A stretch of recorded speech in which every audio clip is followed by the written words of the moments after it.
today's reading is from, well, this little book. It's got Jesus is here, and the power of the presence of light. It's put out by the Brotherhood of the Followers of Present Jesus. And I read to you from the power of the presence of light, right? We're going to let it shine here, too. The light is with you now. It is always with you. It is in you and around you, and it goes with you everywhere. The light touches all whom you contact. They are lifted and blessed as you are lifted and blessed. They thank you silently, more than you may know.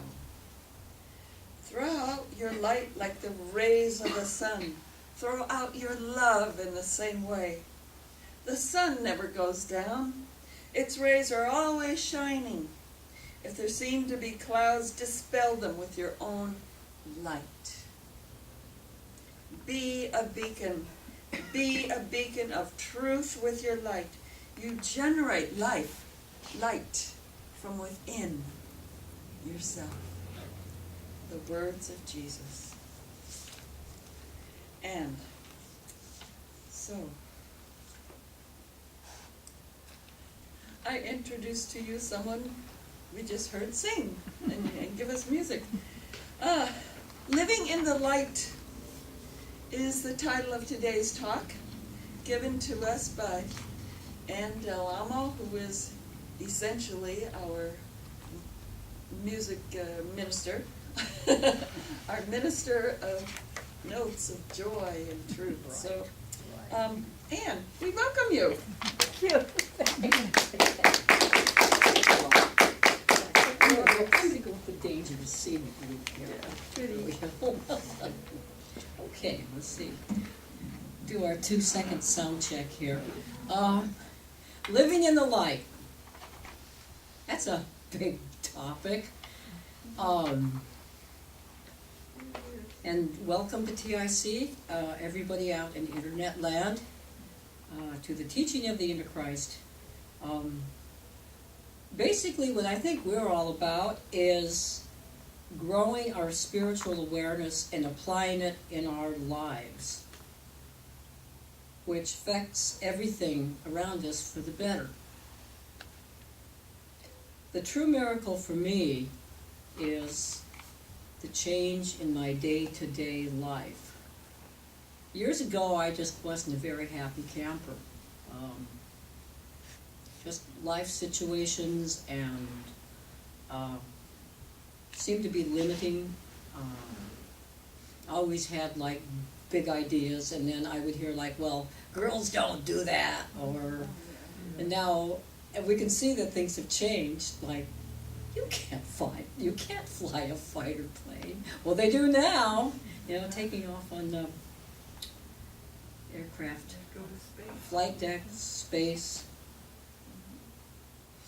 But what permits us to reach past our sense of limitations is what we work on here.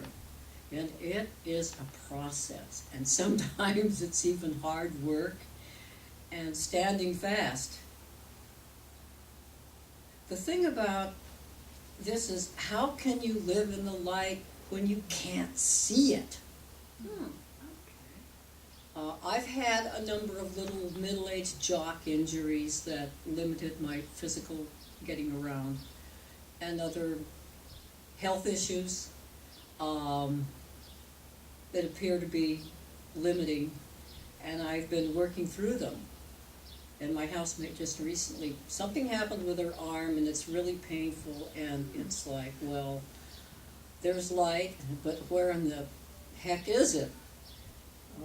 It's like we can't find the switch. There's all kinds of amazing things in this universe that we don't perceive. Lights, electricity. 200 years ago, I don't think we even had light bulbs. I think the first one was like in the 1800s, and so it was like things had been for a couple of thousand years as lamps and candles and other fire hazards. But we learned the principles of electricity that were there all the time. And then somebody that was very observing and had dreams and was very curious managed to harness these principles like lightning and get them into cables and wires and power machines and to do many things. Radio waves, TV waves. Those were around too. But we didn't have tools and the awareness of the principles and the ability to build the things by which we could perceive this stuff. And now we have our own life circle, and we have a bigger one that's brought to us by these things. Mhm.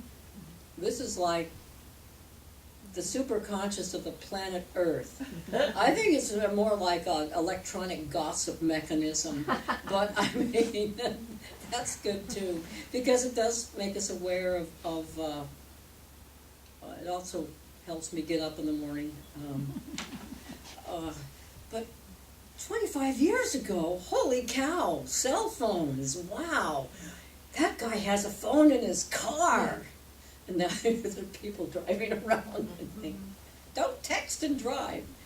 So we have all these marvelous, miraculous things. Our grandparents would have been yelling about witchcraft and aliens, and now we have these things. Because for the most part, and I'm speaking for myself, we are enmeshed and trapped in a world of what we notice. Do we notice what we notice? Do we notice what we think about?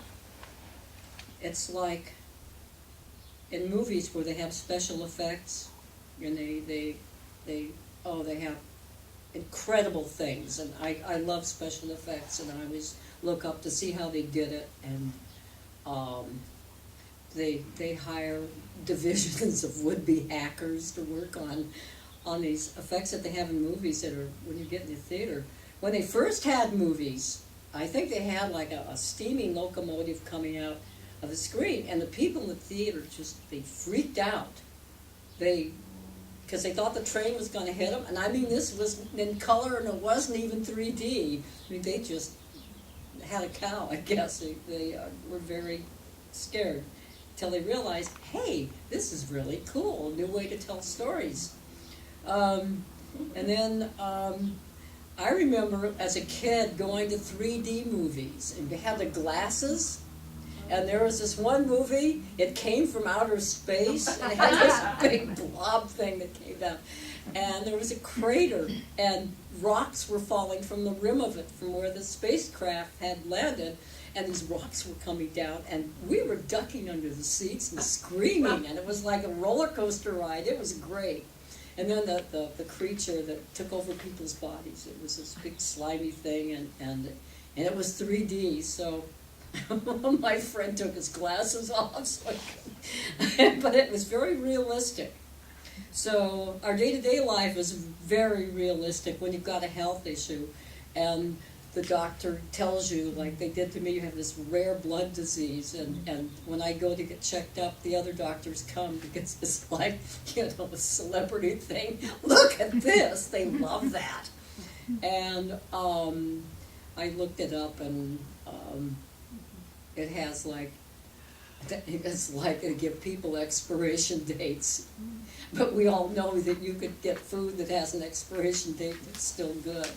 And I figured out I'd had it for a while, and the expiration date for this disease was 2 years ago. So, and I asked them what's the prognosis, and they said, we don't know. So I just take it a day at a time.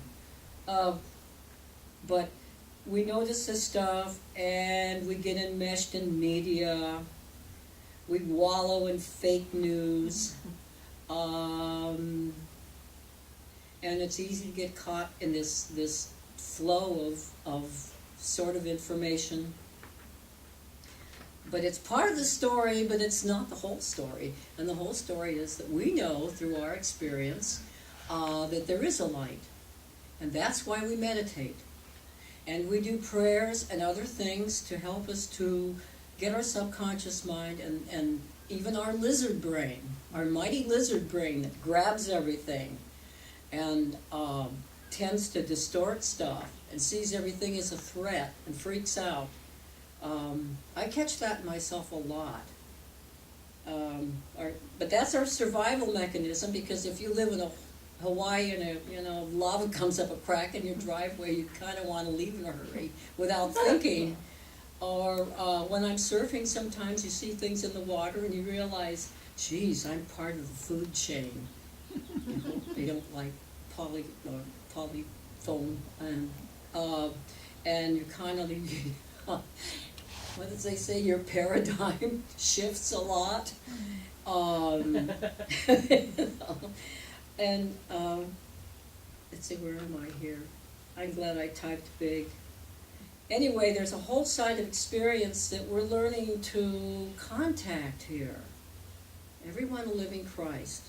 But that was Jesus.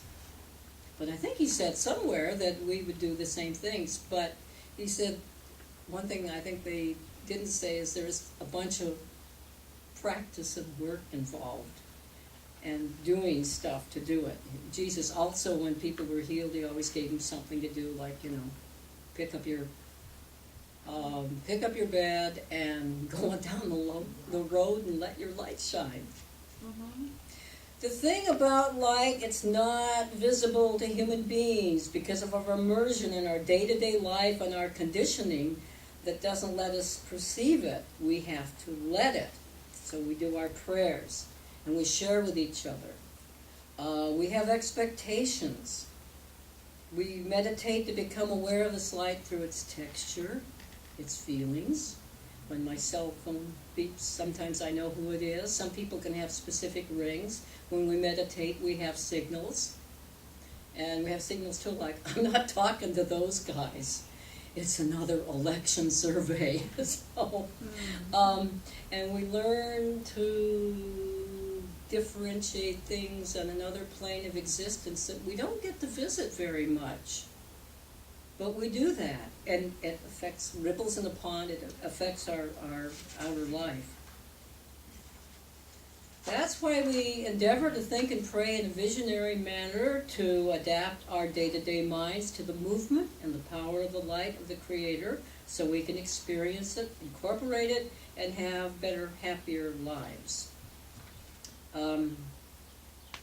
What you think you see, you will probably experience.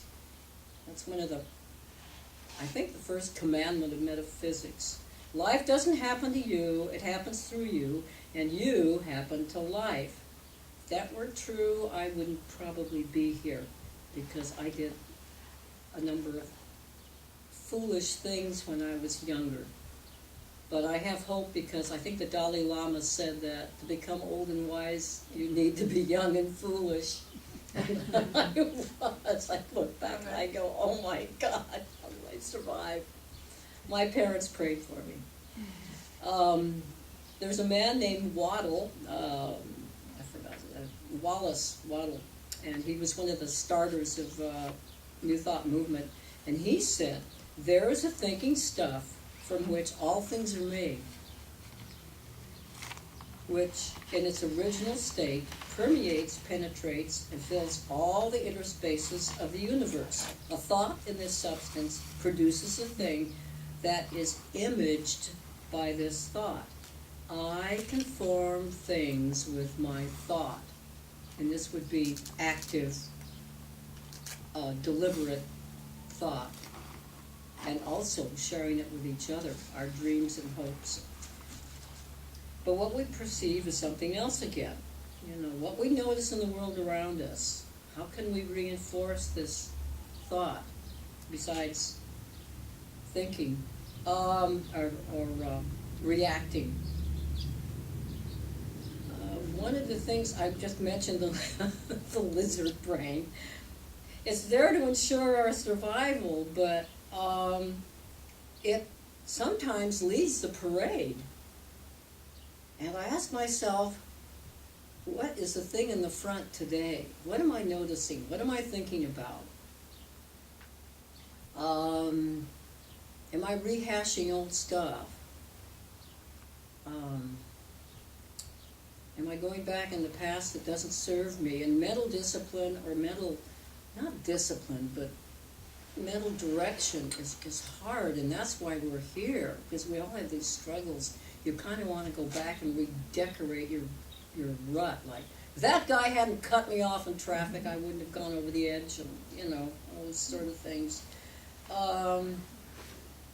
So I think about survival and danger, and it's actually fear. And as I've progressed through this teaching and other things that I do, I realized, hey, there's a difference between fear and danger. One definition of fear is face everything and recover.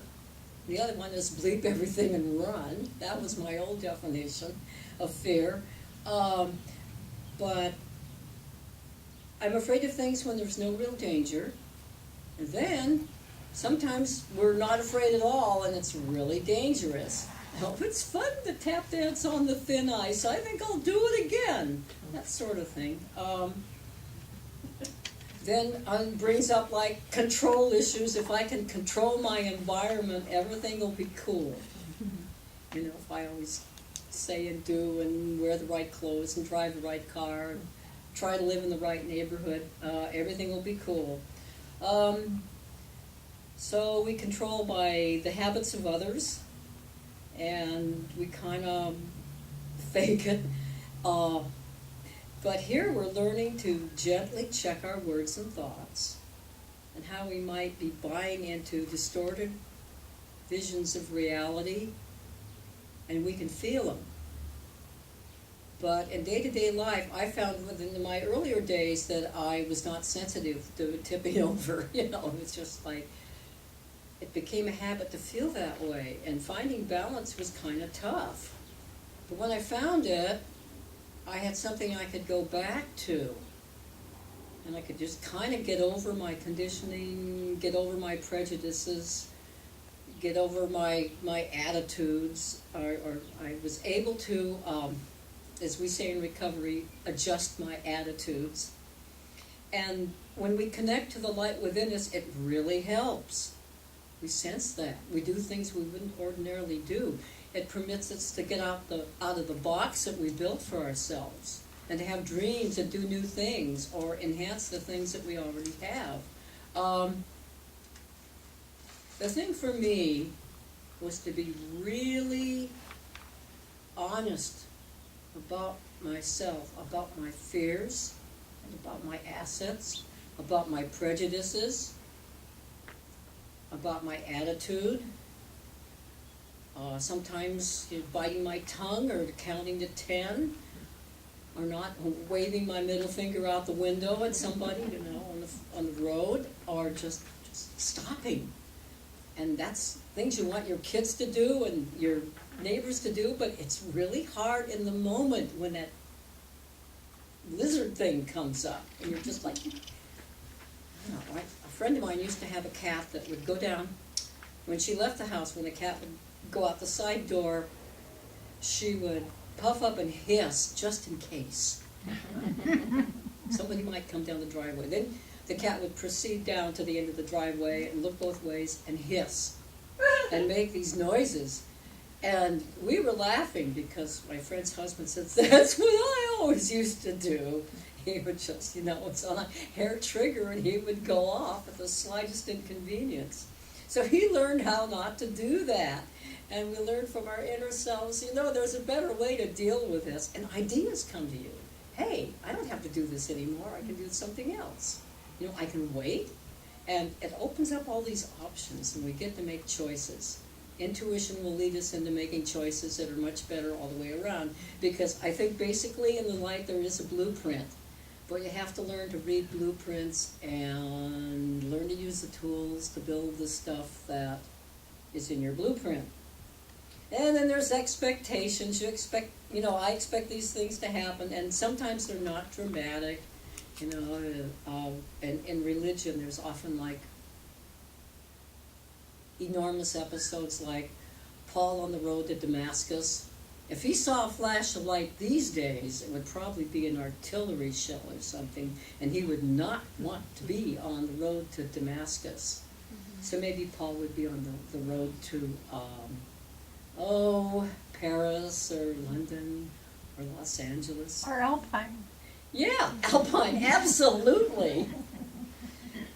But so usually these enlightenments are not dramatic and they're not immediate. You can't fast forward, and so it's a process, step by step, day by day. And thank God, because what if you changed all of a sudden and nobody would know who you are? Is that you? Yes. No, it isn't. I don't believe you. And so nature goes through seeds and plants and the growth of mountains in Hawaii, whether the people who live there like it or not. They know about it though. They know who lived in lava zone number 1. I looked at a real estate map and they have like lava zones, and number 1 was right where all that lava came up. So anyway, they're adapting to it. It's an incredible process. So our guiding light's an inside job. Nobody can do it for you. Connect with a source of light and work with your conscious, unconscious mind to cultivate the perception that it's there. If we were tuning in a divine radio, it's like learning to use a computer. And it does give you access to the internet, so to speak, but this is the big cosmic one, where not only you look for answers, but you learn to find out what the question is as well. So we have classes and workshops. We're going to have this wonderful retreat up at Temecula, where we'll really get to work on these things and sense them in an environment where there's not a lot of distractions. Maybe the wineries, I don't know. But anyway, it's a gorgeous place. And to help with our transformation process. So the points of this is the light of spirit is there whether you see it or not. Give it a chance. Let that little light shine. And perceiving light is a matter of using skills and inborn tools. Like we never knew what we could do with these phones if you play with them. It's amazing. And if we play with our meditative and prayer time, it's amazing what we can find. It's a matter of practice. I would like to be able to play the piano better, but so I sit down and do it. And I have these wonderful piano binges now that I've gotten to the point where I could really have it's just really fun. It's ecstatic. It's a process, and the true miracle healing for you and for me, and I know because I know of a certain Eagle Scout named Kevin who went through amazing transformations. He seemed like, as a young boy, he was a lost cause, but now he's doing these wonderful things. And just the transformation of all of us, how we've gotten through stuff, and how we've made it better. And this is the hope of the world. A lot of people are doing this in many different places, and there's hope. It's not the last days. It's the start. It's the new days. And I think we're all there to build it and to enjoy it and just get out there and let that big fat light shine. And thank you for your attention, and thank you, an internet line. You can connect.